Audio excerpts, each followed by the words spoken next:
Hello and welcome back to our Literate channel's UGC NET Literature Concept Series. I am Kannan Prasad and today we are exploring another essential concept in rhetorical and structural cluster that has appeared in previous UGC NET exams. Today's concept is connotation. This concept appeared in the December 2021 paper and falls under our rhetorical and structural terms cluster. Let's examine the term connotation. The term derives from the Latin phrase connotare, meaning to mark along with or to include in the meaning, combining con and notare, con meaning together and notare meaning to mark. While connotative meaning has always been present in language use, connotation as a formal concept gained prominence in the late 19th and early 20th centuries alongside developments in linguistics, semantics, and literary criticism. Like its counterpart denotation, the technical distinction of connotation has roots in medieval logic but was systematically developed by John Stuart Mill in his 1843 work, A System of Logic. The concept was further elaborated by linguists and semioticians in the 20th century, particularly by Roland Barthes, who distinguished between different levels of connotation in his semiotic theories of the 1950s and 1960s. Simply put, connotation refers to the emotional, cultural, or implied associations that a word carries beyond its literal dictionary meaning. Key features of connotation include secondary meanings suggested by or associated with the word, emotional, cultural, or contextual overtones beyond the literal definition, variation across different contexts, cultures, and time periods. Powerful tool for nuance, suggestion, and emotional resonance in literature. Directly opposed to denotation, which means literal or dictionary meaning.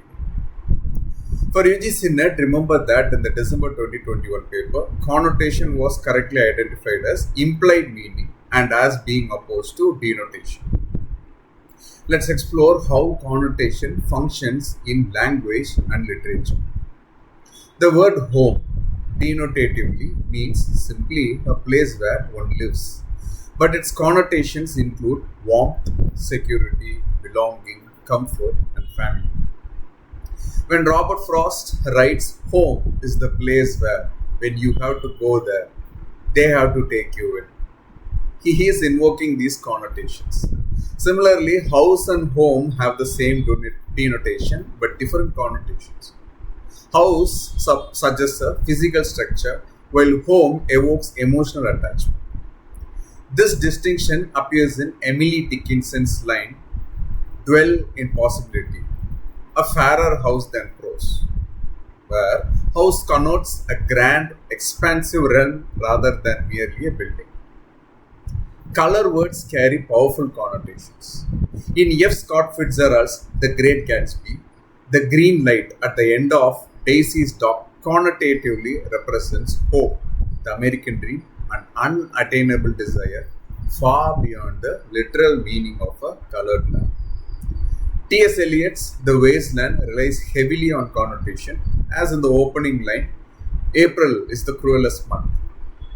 While April denotatively is simply the fourth month of the year, Eliot invokes its connotations of spring and renewal, but then subverts traditional positive associations by calling it cruel. Sylvia Plath's poem Daddy uses the connotative power of Nazi imagery to express the speaker's complex feeling about her father.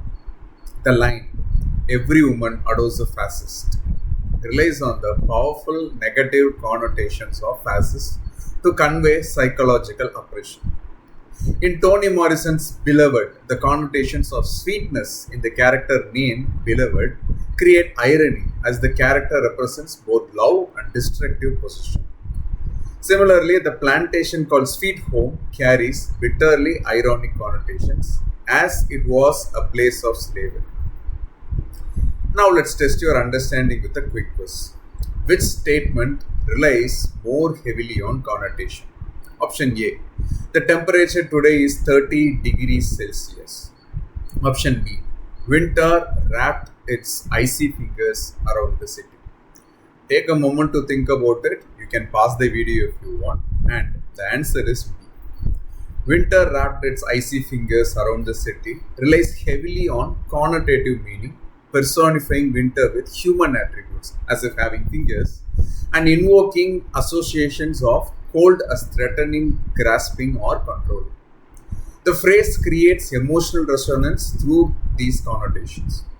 In contrast, option A provides a purely denotative statement of temperature without emotional or associative overtones. Remember, connotation refers to the emotional or cultural meanings attached to words, as in the associations of warmth and security that accompany the word home. For your UGC NET exam, be prepared to identify connotation as implied meaning that stands in opposition to denotation. Questions shown in the video may or may not have been directly questioned in the UGC NET examination. I suggest and request that audience cross-verify the number of instances each term or concept appears. If there is an error, please check the description box for corrections. In our next video, we'll explore another important concept from our clusters.